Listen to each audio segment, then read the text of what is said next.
¿Qué onda, perritos, perrillos? ¿Cómo están? Espero que se encuentren bien, espero que se encuentren chido, épico. Pues bueno, estamos en otro capítulo de Tu viaje de sanación psicodélica y pues espero que les empiece a gustar. Estamos en el capítulo Conoce los enteógenos. Pues espero que les guste este capítulo y pues vamos para allá. Ayahuasca, la abuela. Como ya mencioné, la ayahuasca ocupa un lugar fundamental en mi historia personal. Fue la sustancia que, hace muchos años, me introdujo en el mundo de los psicodélicos y, con ello, en la psiquiatría integrativa. En aquel entonces, viajé a Perú con la intención de explorar la naturaleza, pero terminé teniendo una experiencia que transformó por completo mi vida. Lo primero que debemos aclarar es que la ayahuasca no es una sola planta, sino un brebaje que mezcla ingredientes vegetales y que ha servido como guardián de conocimientos ancestrales durante siglos. Más que una simple bebida, los pueblos originarios de la Amazonia la consideran un portal hacia otras realidades, una medicina sagrada. Durante mucho tiempo su uso estuvo restringido a contextos chamánicos y rituales cerrados. Sin embargo, en las últimas décadas ha emergido un fenómeno global, la expansión, o quizás la moda, de la ayahuasca. Ha salido de la selva y traspasado fronteras, a menudo en contextos clandestinos. Sin embargo, es crucial entender que no se trata de una tendencia pasajera, ni de un atajo hacia la iluminación. La ayahuasca es un encuentro con la verdad, la cual en ocasiones puede ser incómoda y desafiante. La antropología y la historia nos muestran que las culturas amazónicas han empleado la ayahuasca durante generaciones. Por lo regular, su uso se enmarca en tres grandes propósitos. Curación. Se ha utilizado para tratar enfermedades de origen espiritual, restaurar el equilibrio energético y aliviar dolencias físicas. Conexión. Funciona como una herramienta de autoconocimiento y toma de decisiones. Líderes y chamanes recurren a ella para obtener claridad sobre cuestiones trascendentales. Guía. Es un elemento fundamental en ritos de paso, profundamente arraigado en la comunidad. En algunas tradiciones, incluso bebés y niños pequeños participan en su consumo, integrándose desde temprana edad en la cosmovisión espiritual de su cultura. A diferencia de la psilocibina, la ayahuasca rara vez se usa con fines recreativos. No es común que alguien la consuma para disfrutar más de una fiesta o un concierto. Esto se debe, en parte, a la duración prolongada de su efecto, y a que suele provocar vómito y diarrea. Por estas razones, su uso se enfoca casi en exclusiva en la introspección, el crecimiento personal y la sanación. Existe una visión dentro de algunas tradiciones que sugiere que la abuela decidió salir de la selva para pedir ayuda. Según esta perspectiva, la planta necesitaba alzar la voz en defensa del planeta y, para lograrlo, permitió que su medicina se difundiera más allá de su lugar de origen. Otra diferencia notable entre la ayahuasca y otros enteógenos mencionados en este libro es que su integración suele ser mucho más compleja. La mayoría de quienes hemos participado en ceremonias de ayahuasca tardamos años en procesar e interiorizar las lecciones obtenidas durante la experiencia. Por esta razón, no es común repetir estas ceremonias con regularidad. Si bien hay personas que lo hacen, representan la excepción y no la norma.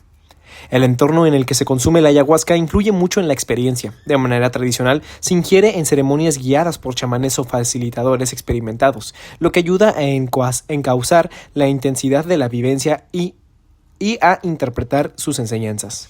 Sin una guía adecuada, esta puede ser abrumadora e incluso contraproducente, lo que resalta la importancia del contexto y de la intención con la que se toma la medicina.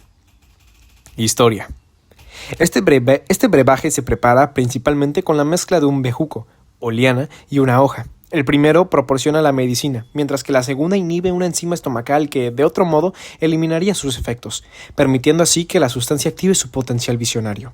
Es una combinación compleja que ha dado origen a innumerables mitos y leyendas sobre su descubrimiento, relatos orales de hace milenios, transmitidos por grupos como los Shipibo-Conibo de la Amazonia peruana. Describen la llegada de la ayahuasca como un regalo de los dioses para reconectar con el mundo espiritual. Según estas tradiciones, en algún momento de su historia atravesaron una crisis en la que perdieron el respeto por la selva, cazando y talando en exceso, y fue entonces cuando este brebaje apareció para mostrarles que iban por un camino equivocado. En la cosmovisión Shipibo, cada individuo posee un código de patrones geométricos que la ayahuasca ayuda a alinear, restaurando así el equilibrio entre la mente y el cuerpo. El primer registro escrito de la ayahuasca en Occidente proviene del siglo XVIII, cuando naturalistas y misioneros europeos documentaron su uso en la cuenca del Amazonas. Uno de los primeros en mencionarla fue el jesuita Pablo Maroni, quien describió la bebida como un brebaje de origen demoníaco empleado por los nativos para inducir estados alterados de conciencia. Sin embargo, no fue sino hasta el siglo XX que la ayahuasca captó el interés de la comunidad científica, especialmente entre los antropólogos y etnobotánicos. Richard Evans Schultes, considerado el padre de la etnobotánica, fue uno de los primeros en estudiar su composición durante sus expediciones por el Amazonas. Posteriormente, los hermanos Dennis y Terence McKenna ampliaron la investigación psicofarmacológica sobre la ayahuasca, lo que los llevó a explorar otras plantas visionarias, como la psilocibina. En 1986, el antropólogo colombiano Eduardo Luna introdujo el concepto de vegetalismo para describir la tradición en la que, además de la ayahuasca, se emplean otras plantas maestras con fines espirituales y medicinales. Sus estudios y escritos sobre la abuela son valiosos tanto por su rigor académico como por su riqueza poética. Luna fue también uno de los primeros investigadores en considerar los posibles beneficios terapéuticos de esta bebida. En términos de su relación con la religión, dos movimientos han incorporado la ayahuasca en sus prácticas: el Santo Daime y la União do Vegetal, ambos surgidos en Brasil.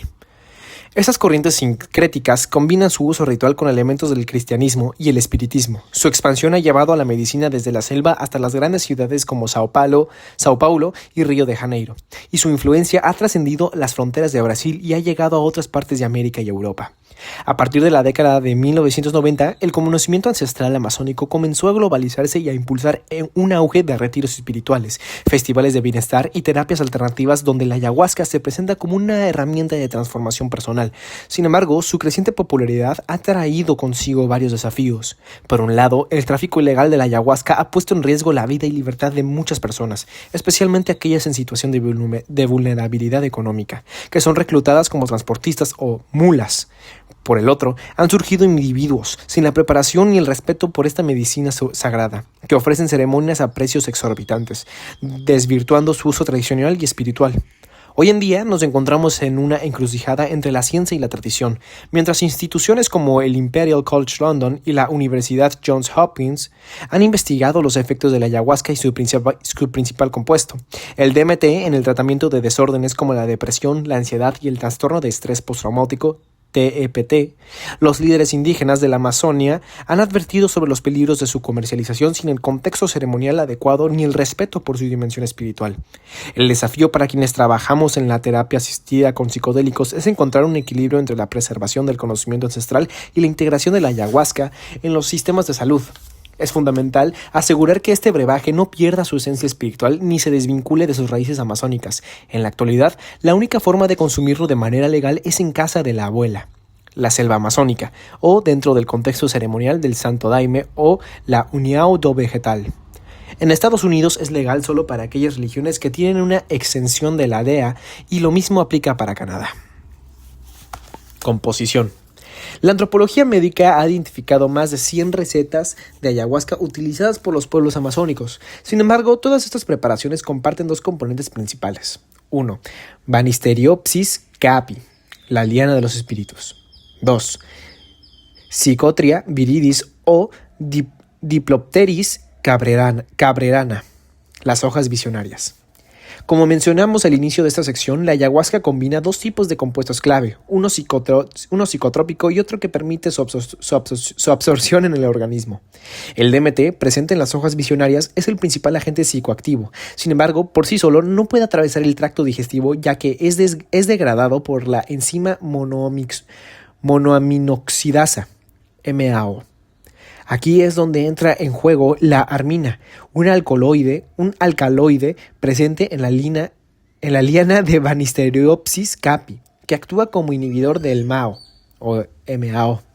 Al bloquear temporalmente esta enzima, la armina permite que el DMT llegue al cerebro y despliegue su efecto visionario.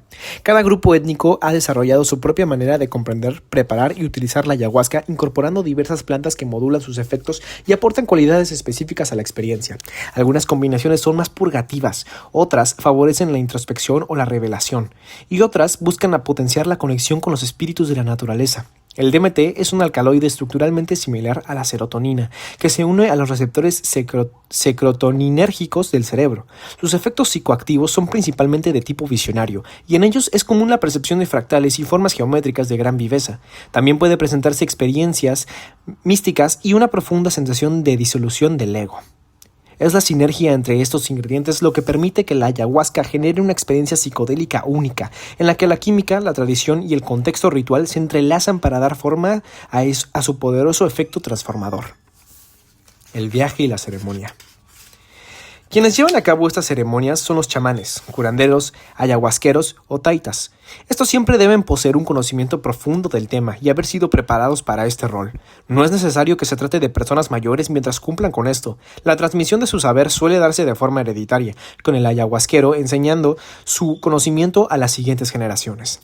El taita no solo prepara el brebaje, también es guía, maestro, sacerdote y protector. Actúa como un puente entre lo humano y el mundo de los espíritus, y su cosmovisión es por completo distinta a la nuestra. Cree firmemente en el poder de la magia y lo fantástico, y para proyectarlo usa un lenguaje misterioso que, para la mayoría de nosotros, resulta difícil de comprender. La ayahuasca nunca se expresa de la manera que uno espera. No se trata de pedirle respuestas ni de dirigir la experiencia. Es ella quien decide qué mostrarte.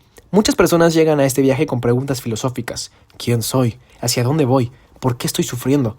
Pero las respuestas no aparecen en el lenguaje racional al que estamos acostumbrados. Emergen en formas de visiones, sensaciones y revelaciones profundas del inconsciente. Muchos describen el viaje de la ayahuasca como un morir que da lugar a un renacer, lo que puede llevar a las personas a entender cómo vivir mejor y de manera más cercana a la madre tierra. Hay ciertos elementos claves para la ceremonia de la ayahuasca. 1. El espacio ritual. Tradicionalmente, la ceremonia de ayahuasca se lleva a cabo en una maloca, una choza circular que simboliza la conexión entre el cielo y la tierra. En entornos urbanos, se han adaptado espacios con velas, música y otros elementos simbólicos para recrear, en la medida de lo posible, el ambiente original.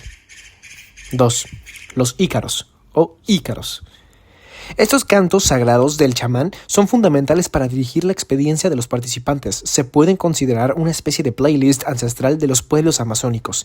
Su tono y volumen varían según la energía del grupo y la percepción del chamán sobre la presencia de espíritus y deidades. 3. Dieta preparatoria.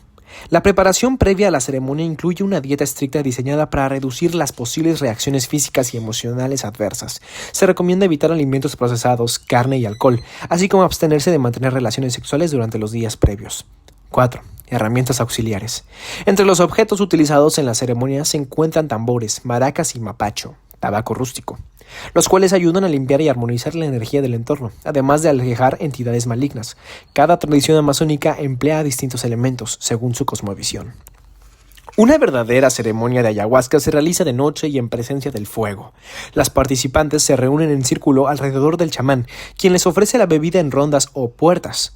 El número de estas depende de la observación y guía del chamán, quien ajusta la cantidad de ayahuasca según la energía del grupo y la respuesta de cada persona. Por medio de este proceso, los participantes son guiados gradualmente hacia su viaje psicodélico. En cuanto a la dosis, esta se mide en mililitros. Una pequeña suele oscilar entre los 20 y 50 mililitros, y es la que recomiendan los chamanes tanto a principiantes como a personas especialmente sensibles a las sustancias. Una dosis media varía entre los 50 y 100 mililitros. Es la que consumen la mayoría de los participantes y suele inducir visiones más claras, una introspección más profunda y un proceso emocional más significativo. Finalmente, la dosis alta, también conocida como guerrera, ronda los 100 a 150 mililitros, si no es que más. En algunas comunidades del Amazonas, los participantes pueden llegar a consumir hasta 300 mililitros, lo que genera una profunda disolución del ego, así como visiones extremadamente intensas. Tras ingerir el brebaje, se inicia un proceso de introspección en el que los efectos se manifiestan de manera progresiva. En términos generales, la experiencia puede dividirse en 4 fases, las cuales comienzan a desarrollarse entre 30 y 60 minutos después de la ingestión. 1. La llegada. 30 a 60 minutos. Se presentan las primeras sensaciones físicas como calor, escalofríos o náuseas, las cuales marcan el inicio del viaje. Las visiones, 1 a 3 horas. Surgen patrones geométricos, figuras de animales y conexiones con recuerdos o emociones profundas. En esta fase, los ícaros del chamán juegan un papel crucial al guiar y sostener la experiencia. Es curioso que muchas de esas visiones incluyan símbolos incas. El puma, la serpiente, el cóndor, incluso en participantes ajenos a esa cultura. 3. El aprendizaje y la sanación. 3 a 5 horas. La planta comienza a proporcionar enseñanzas profundas sobre la vida y la muerte. Sobre la vida, la muerte, las relaciones y la conexión con el universo. Muchas veces el vómito o la diarrea, conocidos como la purga, son considerados una limpieza física y emocional necesaria. 4. La integración. Amanecer. A medida que los efectos disminuyen, se invita a los participantes a compartir sus experiencias y a recibir la interpretación del chamán, con lo cual se facilita la integración de los aprendizajes en su vida cotidiana. Más que una experiencia psicodélica, el viaje de ayahuasca es un proceso de transformación donde visiones, purgas y cantos sagrados revelan enseñanzas profundas. Cada fase del viaje, desde la llegada hasta la integración, ofrece desafíos y revelaciones que impulsan a los participantes a reconectar con su esencia. Sin embargo, su verdadero impacto radica en cómo estas vivencias se traducen en cambios en la vida cotidiana, lo que, a su vez, promueve una existencia más consciente y en armonía con la naturaleza y el espíritu. Efectos. Durante la ceremonia, los participantes pueden experimentar una variedad de efectos. En lo visual, es común la aparición de imágenes caleidoscópicas, seres espirituales, animales de poder o símbolos ancestrales.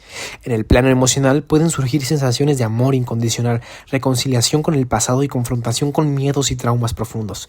Muchas personas no solo se reconcilian consigo mismas, sino también con antiguos agresores o personas con quienes tuvieron conflictos. Sin embargo, enfrentar los propios miedos puede ser una experiencia abrumadora, especialmente si el participante no cuenta con la guía adecuada. Hoy en día, muchos psiconautas tienen malas experiencias con la ayahuasca debido a la falta de un guía experimentado y a la elección de entornos inadecuados.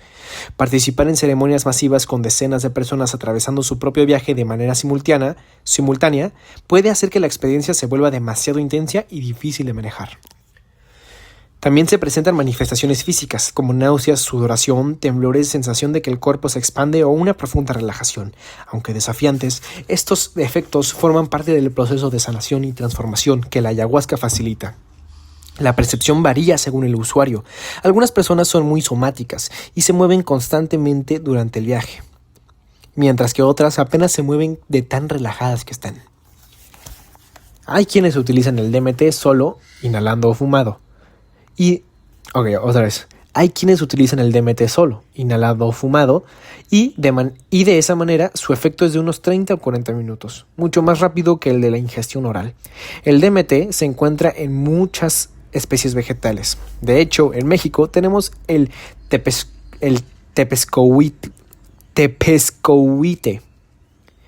una planta que también han utilizado nuestras comunidades indígenas como psicodélico. También podemos encontrar DMT en nuestra glándula pineal, un vestigio anatómico en el cerebro que nos ayuda a regular los ritmos circadianos como sueño-vigilia. ¿Qué? Como sueño-vigilia. Ok. La ayahuasca es uno de los enteógenos más respaldados por estudios de neuroimagen. Se ha observado que promueve un aumento en los niveles del factor neurotrófico derivado del cerebro, una proteína clave en la regeneración del sistema nervioso central y periférico. Este mecanismo favorece procesos de neurogénesis y neuroplasticidad, lo que podría explicar algunos de sus efectos terapéuticos. El efecto antidepresivo de la ayahuasca ha sido ampliamente estudiado en poblaciones consumidoras, sobre todo dentro de un esquema terapéutico, donde se han observado mejoras significativas. Además, se ha encontrado que la ayahuasca favorece una mayor conectividad entre la corteza prefrontal y la amígdala, una estructura clave en la respuesta de supervivencia. Esta mayor integración neural contribuye a generar en los usuarios un estado de calma y bienestar. En definitiva, la ayahuasca no solo altera la percepción y las emociones, sino que también parece ejercer profundos efectos a nivel neurobiológico y terapéutico. Sin embargo, su potencial depende en gran medida del contexto en el que se consuma. Una preparación adecuada, la guía de facilitadores experimentados y la integración posterior de la experiencia son factores clave para que su uso sea seguro y beneficioso. Desafíos y riesgos. Como ya mencioné, un reto que suele enfrentar la ayahuasca es la falta de guías capacitados. No es una planta sencilla. La mayoría de quienes la han probado describen la experiencia como un proceso de muerte y renacimiento. Sentir que uno se disuelve, que pierde el control y que tal vez no regresará puede ser abrumador, por lo que contar con un acompañamiento adecuado es esencial. Siempre recomiendo a mis pacientes que investiguen bien quién será su guía e incluso que busquen referencias en internet antes de tomar una decisión. También es importante considerar los riesgos físicos. El aumento de la presión arterial y la frecuencia cardíaca puede representar un peligro para personas con problemas cardiovasculares. Además, este brebaje puede sobrecargar el hígado, por lo que quienes padecen enfermedades hepáticas deben ser especialmente cautelosos con su consumo y dosificación. Del mismo modo, es necesario que las personas con trastornos metabólicos tomen precauciones, ya que la ayahuasca puede alterar los niveles de glucosa debido a su impacto en el sistema nervioso autónomo. En cuanto a las condiciones psiquiátricas, no se recomienda que participen en estas ceremonias personas con antecedentes de esquizofrenia o psicosis, ya que la ayahuasca podría exacerbar sus síntomas y desencadenar episodios agudos. Lo mismo ocurre con quienes padecen trastorno bipolar, pues su consumo puede inducir estados de manía y euforia. Otro desafío importante es la falta de integración. Sin un proceso de reflexión y asimilación posterior a la ceremonia, las visiones y enseñanzas pueden resultar abrumadoras y difíciles de aplicar en la vida cotidiana. La abuela muestra tanto en tan poco tiempo que, si uno no lo toma en serio, el viaje puede quedar reducido a una experiencia, sí, intensa, pero carente de verdadero impacto en el crecimiento personal. Es común que las personas revivan traumas profundos o enfrenten miedos intensos en sus viajes, lo que puede requerir apoyo posterior. Imaginemos a alguien que sospecha que fue víctima de abuso sexual en su infancia y que, durante la experiencia, lo recuerda, como si lo estuviera ocurriendo en ese momento. Es crucial tener en cuenta que visualizar algo en un viaje de ayahuasca no significa necesariamente que haya sucedido en la realidad. Por ello, procesar la experiencia con un profesional es fundamental.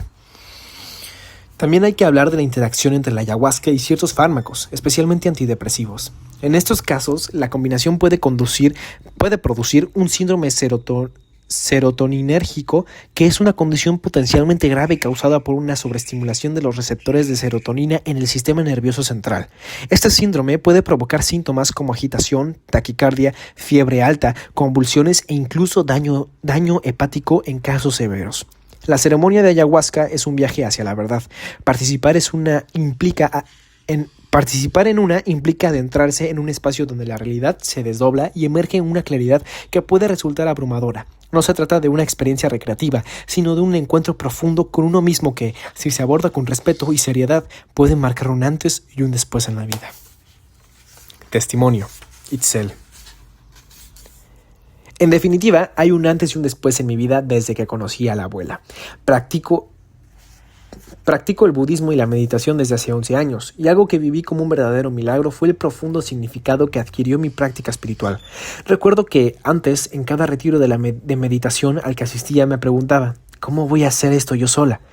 Porque nosotros los occidentales podemos recibir con devoción sus bendiciones e instrucciones, pero el verdadero fruto de la práctica viene con años y años de esfuerzo.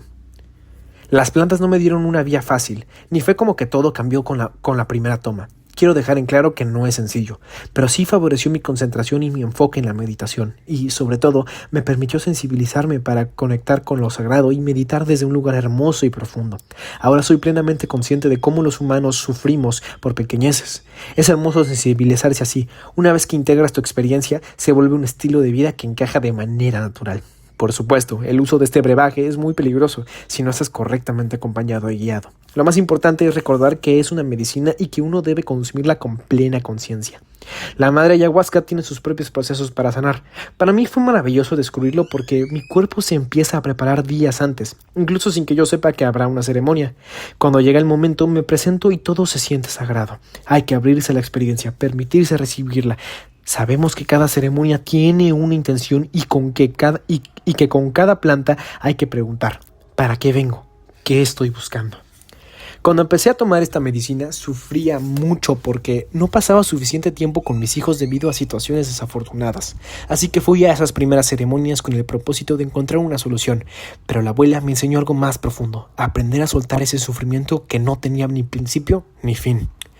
La ayahuasca es un brebaje que te purga, que te vacía, y esas purgas no se olvidan con facilidad. Son tan intensas que, mientras las experimentas, crees que nunca terminarán. Una de las experiencias más impactantes en medio de una ceremonia la viví mientras tenía la menstruación. Sentía miedo porque suelo sufrir de cólicos insoportables, de esos que te obligan a tomar analgésicos.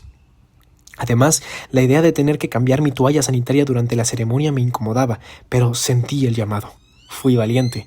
No quise tomarme nada para el dolor antes de la ceremonia. Pasé la primera puerta con un cólico espantoso, sintiendo cada sintiendo cada contracción de mi útero. Me arrepentí, pero entonces la abuela me transmitió un mensaje divino. Me mostró que mis hijos necesitaban un renacer y que podía darles ese regalo a través de un embarazo sagrado dentro de la ceremonia. Inmediatamente después vi mi vientre crecer hasta llegar a los 9 meses. Sentí cada movimiento dentro de mí y di a luz. Lo viví todo. Sentí cada ola del parto, algo que jamás había experimentado porque mis 2 hijos nacieron por cesárea. Vi nacer a mi primogénita y la amamanté con una felicidad indescriptible. No podía parar de llorar. Entonces sentí que alguien me tomaba del brazo. Mami, yo también quiero volver a nacer. Era mi otro hijo. ¿Estás seguro?, le pregunté.